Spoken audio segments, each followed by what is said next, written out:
인생을 살아가는 사람이라면 누구나 시험을 만나게 됩니다. 학창 시절에도 그렇고 또 사회인이 되어 직장 생활을 하면서도 우리는 시험을 치르게 됩니다. 예전에 초등학교 시험 문제가 인터넷에 올라왔는데요. 이런 문제였어요. 밤늦게 소리를 지르고 이웃에게 피해를 주는 것을 사자성어로 뭐라고 할까요? 답은 뭐예요? 힌트가 있었어요. 끝말이 가로 끝납니다. 정답은 고성방가죠. 근데 어떤 아이가 답을 이렇게 썼대요. 인간인가? 그리고 또 어떤 아이는 죄송합니다. 참 이런 얘기 하긴 좀 그런데 아빠인가?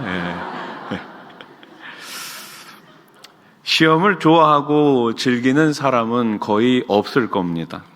그렇다고 이런 시험이 인생살이에 불필요한 것이라고 생각하는 사람도 없을 거예요.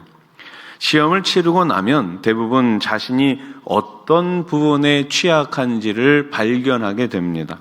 그래서 부족한 부분을 집중적으로 보완하고 노력하고 나면 내 실력이 더 업그레이드가 되죠. 대부분의 시험은 그 의도가 교육적이고 긍정적입니다. 하나님께서 우리에게 시험을 허락하시는 이유 역시 매우 교육적이고 긍정적이에요. 그러나 성경을 보면 하나님의 백성의 삶의 여정에 종종 교육이 아닌 파괴적 의도로 사탄, 마귀가 간섭하는 경우를 보게 됩니다. 그 대표적인 예가 바로 구약의 욥입니다. 어느 날 사탄이 하나님께 나와서 욥을 참소합니다. 이것으로 욥기가 시작하죠.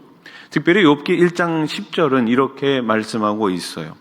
주님께서 그와 그의 집과 그가 가진 모든 것을 울타리로 감싸주시고 그가 하는 일이면 무엇에나 복을 주셔서 그의 소유를 온 땅에 넘치게 하지 않으셨습니까? 아멘. 누구 말이에요? 사단의 말이에요. 하나님, 저 욥이 하나님을 경외하는 이유는 하나님께서 욥에게 복을 주셨기 때문입니다. 저 욥도 소유물이 사라지면, 자기가 받은 복이 사라지면 다른 이들처럼 하나님을 욕할 것입니다. 그때 하나님이 뭐라고 말씀하십니까? 그럼 욥의 몸에는 손을 대지 말고 어디 내 뜻대로 한번 해봐라. 그렇게 해서 욥의 시험이 시작된 것입니다. 하나님이 욥의 인생에 사탄을 통한 시험을 허용하신 이유는 무엇일까요? 이 시험을 통해 욥을 더 순결하고 강한 신앙인으로 만들어 하나님께 영광을 돌리게 하기 위해서입니다. 여러분 모두 이 사실을 늘 기억하시면서 믿음의 실현을 통해 매일매일 인내를 만들어 가시기를 우리 주님의 이름으로 축원합니다. 사도 요한은 요한일서 2장 16절에서 우리가 세상에서 경험하는 모든 시험을 세 가지 유형으로 소개하고 있습니다. 그 세 가지 유형이 뭐예요? 2장 16절 같이 읽어봅시다. 시작.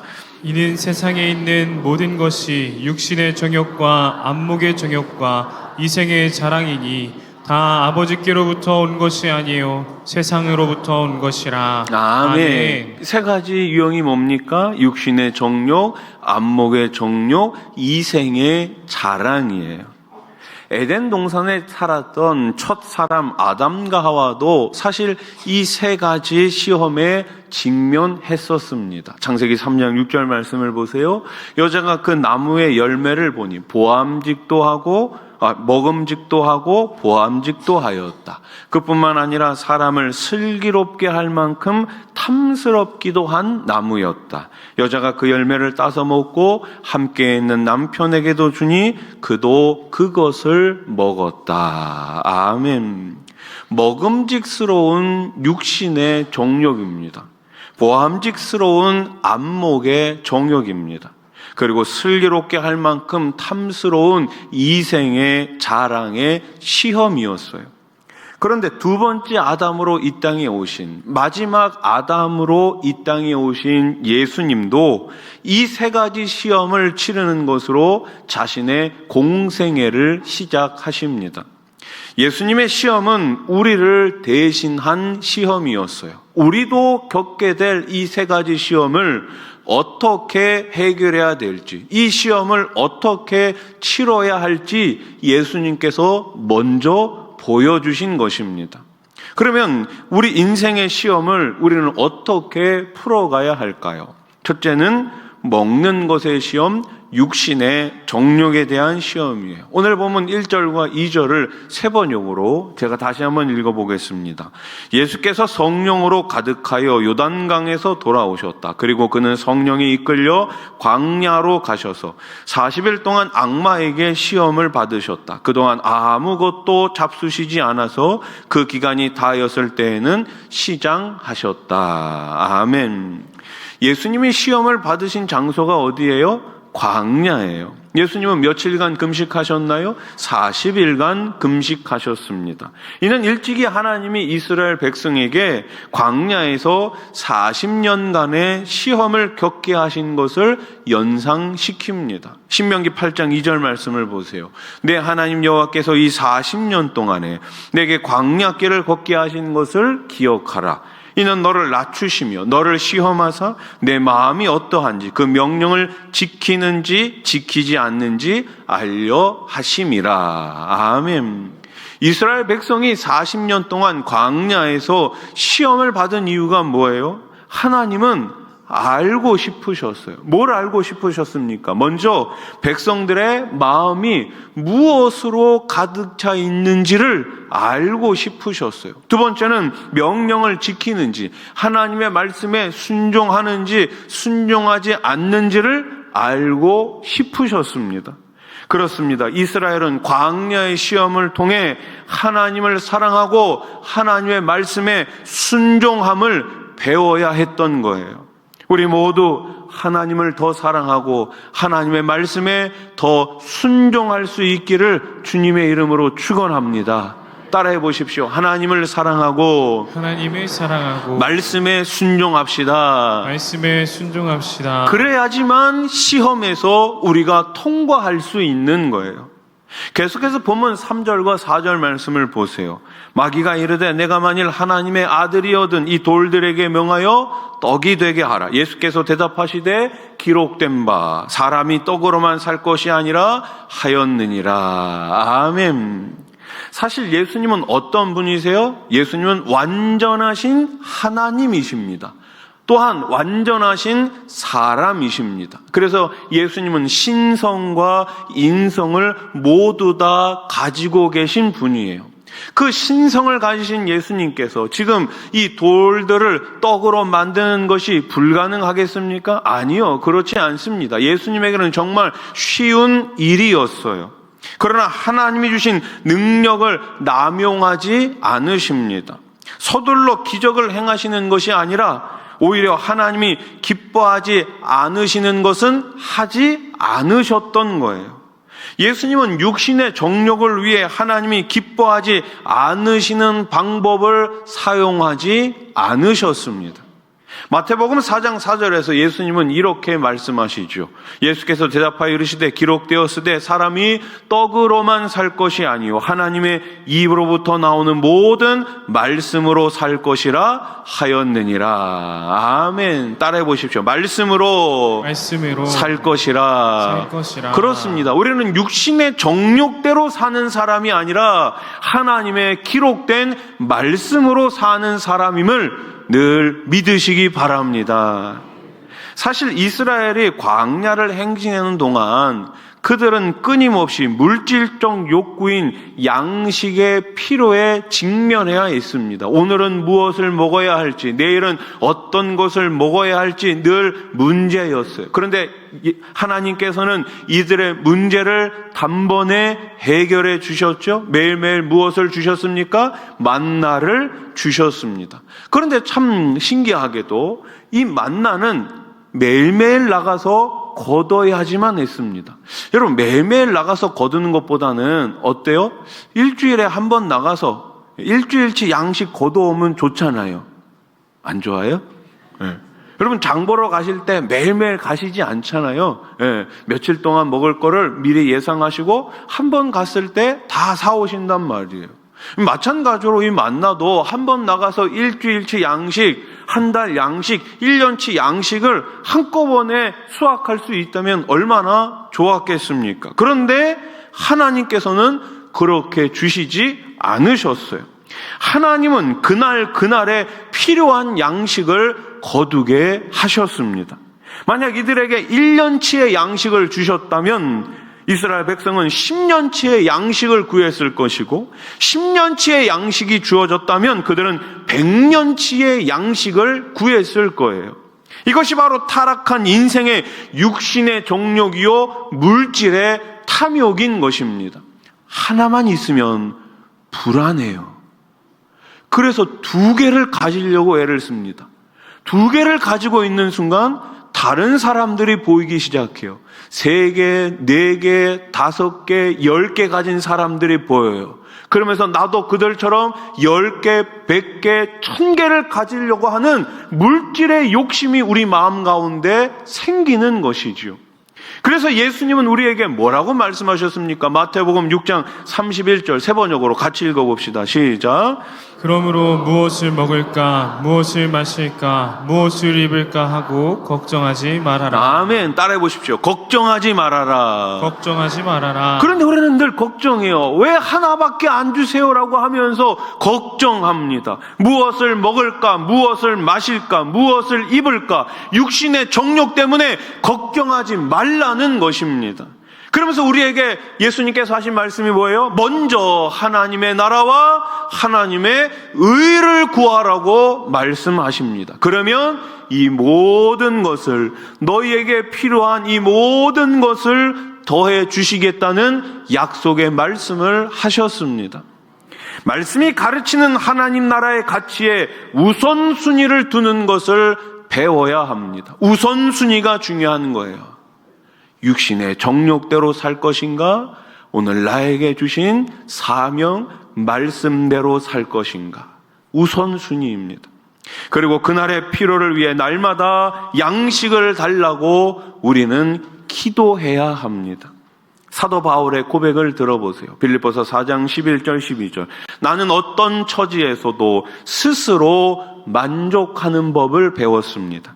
나는 비천하게 살 줄도 알고 풍족하게 살 줄도 압니다. 배부르거나 굶주리거나 풍족하거나 궁핍하거나 그 어떤 경우에도 적응할 수 있는 비결을 배웠습니다. 아멘. 이것이 바로 위대한 사도 바울의 고백이에요. 사도 바울처럼 주 안에서 물질의 자족함을 배우실 수 있기를 소원합니다. 그때 우리는 먹는 것, 물질의 시험, 육신의 정욕에서 자유할 수 있습니다. 두 번째 시험이 뭐였습니까? 보는 것의 시험이에요. 안목의 정욕이죠. 예수님이 겪으신 3가지 시험은 각각 다른 장소에서 행해졌습니다. 첫 번째 시험은 황량한 유대 광야에서, 두 번째 시험은 소위 시험산 높은 곳에서 일어났어요. 이 시험산은 현재 여리고 도심에서 볼 수 있게 높이 솟아 있습니다. 이 산은 요단 평원에서 해발 300m 높이로 솟아 있는데 나무가 전혀 없는 석회암 산이에요. 산 중턱에는 그리스 정교에서 BC 5세기에 세운 수도원이 자리하고 있습니다. 전생에 의하면 이곳이 예수님이 둘째 시험을 받으신 곳입니다. 그 자리에 서면 여리고 도성이 한눈에 들어옵니다. 여러분 남산에 가보셨습니까? 남산타워. 수원분들은 서울 안 가시죠? 예. 남산타워 한번 가보면은 정말 그 꼭대기 올라가 보면 서울 시내가 다 들어옵니다. 다 들어와요. 얼마나 멋진지 모릅니다. 그렇게 한번 생각해 보십시오. 지금 이 시험산 높은 곳에 올라가서 여리고 그 넓은 그 도성이 한눈에 들어오고 있는 거예요. 마귀는 예수님에게 당시 중동에서 가장 오래된 그리고 가장 화려한 여리고 성읍을 보여주며 천하만국이라고 이야기합니다. 자, 오늘 본문 5절 말씀 보세요. 마귀가 또 예수를 이끌고 올라가서 순식간에 천하만국을 보이며. 아멘.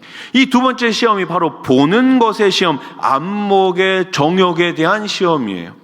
존 버년이 쓴 철로 역정에 보면 주인공 크리스천이 순례의 여정에서 허영의 도시로 들어갑니다.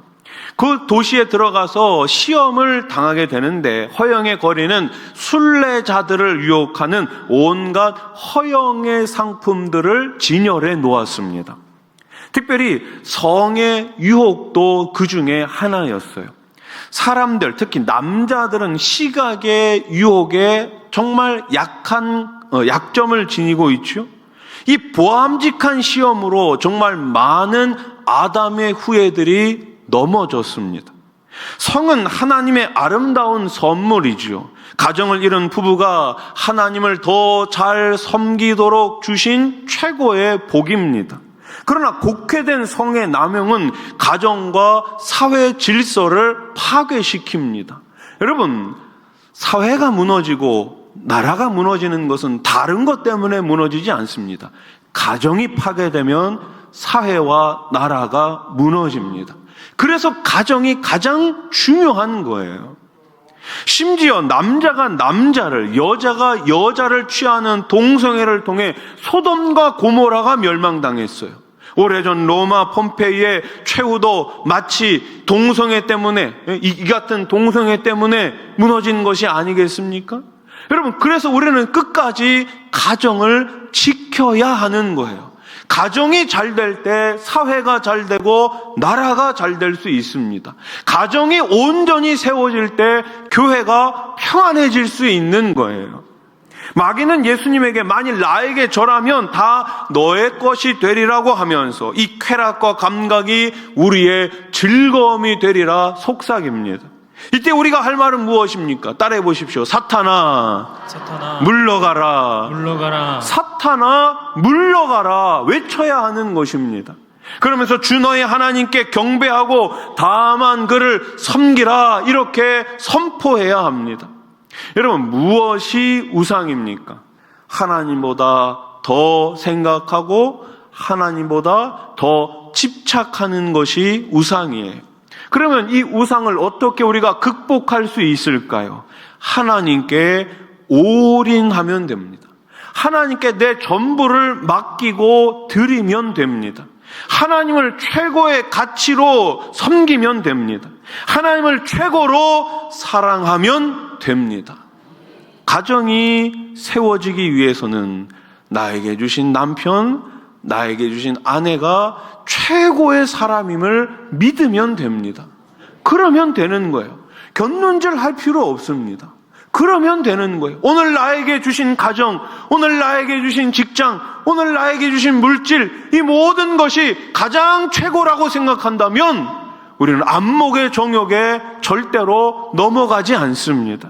여러분, 보는 것의 시험, 안목의 정욕에서 매일매일 승리하시기를 주님의 이름으로 축원합니다. 세 번째 시험은 예루살렘 성전의 남동쪽에 위치한 모서리입니다. 기드론 계곡이 가장 깊게 내려다보는 전망대에서 이루어진 사건이에요. 오늘 보면 9절 말씀 같이 읽어봅시다. 시작. 또 이끌고 예루살렘으로 가서 성전 꼭대기에 세우고 이르되 내가 만일 하나님의 아들이거든 여기서 뛰어내리라. 아멘. 따라해 보십시오. 여기서 뛰어내리라. 여러분들 같으면 뛰어내리시겠습니까? 뛰어내리면 안 돼요. 네, 절대 안 됩니다. 자, 근데 예수님을 성전 꼭대기에 세운 마귀가 그 다음에 하는 말이 뭐예요? 성경을 인용합니다. 누가요? 마귀가. 우리만 성경을 인용하는 게 아니에요. 사단도 마귀도 하나님의 말씀을 알아요. 그 하나님의 말씀을 인용해서 우리를 넘어뜨리려고 합니다. 이단들이 다른 거 가르치지 않아요. 처음에 우리랑 똑같은 성경 들고 와서 똑같은 방식으로 성경 공부하자고 합니다. 그러니 넘어가는 것 아닙니까? 처음부터 다른 거 가지고 와가지고 소개하고 가르쳐주면 이거 잘못됐네라고 알 텐데, 이단들도 우리랑 똑같은 성경 가지고 와가지고 처음에는 똑같이 출발하는데 마지막이 달라요. 사단도 마찬가지입니다. 광명의 천사의 모습을 가장해가지고 다가오는 것이 사단이고 마귀예요. 마귀도 하나님의 말씀을 인용합니다. 인용한 내용이 뭐예요? 이어지는 10절, 11절. 성경에 기록하기를 하나님이 너를 위하여 자기 천사들에게 명해서 너를 지키게 하실 것이다 하였고, 또한 그들이 손으로 너를 떠받쳐서 너의 발이 돌에 부딪히지 않게 할 것이다 하였다. 아멘. 하나님의 말씀을 사단이 인용합니다. 여러분, 얼마나 멋지고 얼마나 근사하고 얼마나 화려한 도전입니까? 마치 번지 점프처럼 성전 꼭대기에서 만약에 예수님이 지금 뛰어내린다면 땅에 그 발이 닿기 전 천사들이 예수님의 발을 살짝 들어 올리는 그러한 연출이 벌어진다면, 그것을 본 많은 사람들이 예수님을 곧장 메시아로 추앙하지 않겠습니까? 이야, 그러면서 정말 우리 예수님 멋있구나, 그러면서 예수님을 추앙하고 예수님을 따라갔을 거예요. 이것은 예수님의 영웅심, 명예욕을 자극하고 높아짐의 충동을 조장하는 시험이었죠. 이것이 바로 사도 요한이 경계한 높아짐의 시험, 이생의 자랑의 시험입니다. 이생의 자랑을 다른 말로 하면 뭘까요? 인생에 대한 교만한 자기 과시입니다. 교만한 자기 과시. 이 말에는 권력의 높아짐, 명예의 높아짐, 인기의 높아짐 등이 다 포함되어 있죠. 그렇습니다. 이 시대는 스스로 자신을 높이라고 충동하고 있어요. 그러나 성경은 이렇게 불필요하게 자기를 높이는 행위는 오히려 자기 인생의 시험거리가 된다고 말씀합니다. 이에 대한 예수님의 해결책은 무엇이었습니까? 12절 말씀 같이 읽어봅시다. 시작. 예수께서 대답하여 이르시되 주 너의 하나님을 시험하지 말라 하였느니라. 아멘. 주 너의 하나님을 뭐하지 말라? 시험하지 말라. 시험하지 말라. 오늘 예수님의 광야 시험에서 승리하기 위해 우리가 기억해야 하는 두 가지가 있어요. 첫째는 따라해 보십시오. 성령님의 인도함을 받아야 합니다. 인도함을 받아야 합니다. 예수님의 승리는 성령의 충만함과 함께 했어요. 예수님은 마귀에게 시험을 받는 중에도 성령님에게 이끌려 가십니다. 오늘 보면 1절 말씀을 다시 보세요. 어떻게 시작합니까? 예수께서 성령의 충만함을 입어 요단 강가에서 돌아오사 광야에서 40일 동안 성령에게 이끌리시며, 아멘. 성령 충만, 성령에게 이끌리는 것이 바로 우리가 당하게 되는 시험에서 승리할 수 있는 비결임을 믿으시기 바랍니다. 성령 충만함은 다른 곳에서 오지 않습니다. 말씀과 기도 외에 다른 방법으로는 성령 충만할 수 없어요. 오늘 이 예배의 자리에서, 여러분들의 그 경건의 자리에서, 하나님을 만나는 기도의 자리에서 매일매일 성령 충만하실 수 있기를 소원합니다. 광야 시험에서 승리하기 위한 두 번째는 뭐예요? 진리의 말씀으로 무장하는 것입니다. 예수님은 무엇보다 하나님의 말씀으로 무장하였습니다. 얼마 전 우리 청년 중에 한 명이 훈련소에 가서 훈련을 마치고 잠깐 이제 휴가를 나왔어요. 소위를 달았더라고요. 장교가 된 거예요. 장교. 일반 병도 아니고 장교가 됐어요. 얼마나 멋집니까? 이제 또 들어가서 소위들끼리 모아가지고 또 훈련을 또 받는다고 하는데, 예. 여러분, 군인은 전쟁터에 그냥 나가지 않습니다. 무방비 상태로 나가지 않아요. 그냥 나가면 그냥 죽어요. 예. 군인은 나갈 때 어떻게 해야 됩니까? 예. 어떻게 해야 돼요? 무장하고 나가야 되는 거예요. 필요한 무기, 필요한 것들을 무장해 가지고 나가야 하는 거예요. 우리가 이 전쟁터에서, 마귀와의 싸움에서 승리하기 위해서는 진리의 말씀으로 무장해야 할 줄로 믿습니다. 예수님은 세 번의 시험 모두 마귀에게 하나님의 말씀으로 무장하시고 응답하셨어요. 우리가 진리의 말씀을 바로 알기 위해서는 바로 가르치고 바로 배워야 합니다. 바로 배워야 해요. 어제는 여름 사역을 위한 선생님들 강습회가 있었습니다. 여름 성경학교 강습회. 이번 성경학교의 주제는 하나님의 이름으로 승리해요입니다. 누구의 이름으로? 하나님의 이름으로 승리해요. 여러분, 우리 자녀들이, 우리 다음 세대가 하나님의 이름, 하나님의 말씀으로 이 세상을 이기고 마귀의 싸움에서 승리할 수 있기를 소망합니다.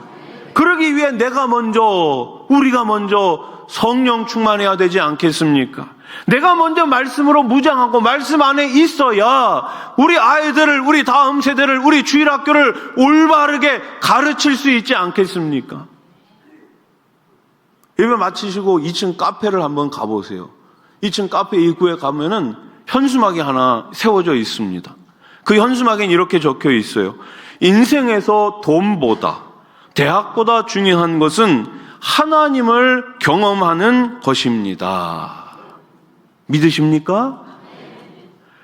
인생에서 돈보다, 대학보다 중요한 것, 하나님을 경험하고 하나님을 만나고 하나님의 말씀을 믿는 것. 근데 이걸 누가 먼저 믿어야 돼요? 내가 먼저 믿어야죠. 우리 부모님이 먼저 믿어야 되지 않겠습니까? 우리 할머니, 할아버지가 먼저 이 말씀을 믿어야 되지 않겠습니까? 그래야지만 우리 자녀들에게 내가 만난 하나님, 내가 경험한 하나님을 가르쳐 줄 수 있지 않겠습니까?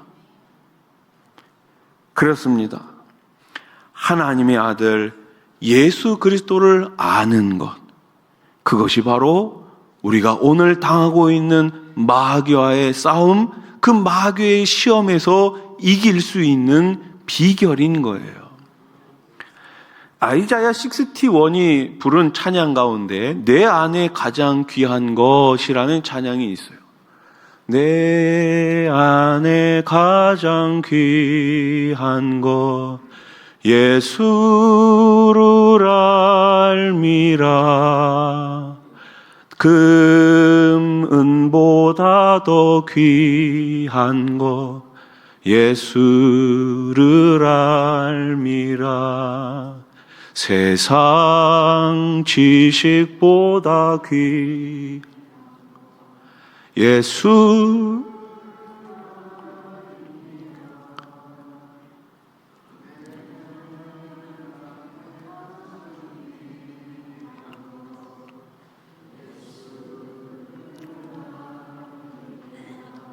아멘.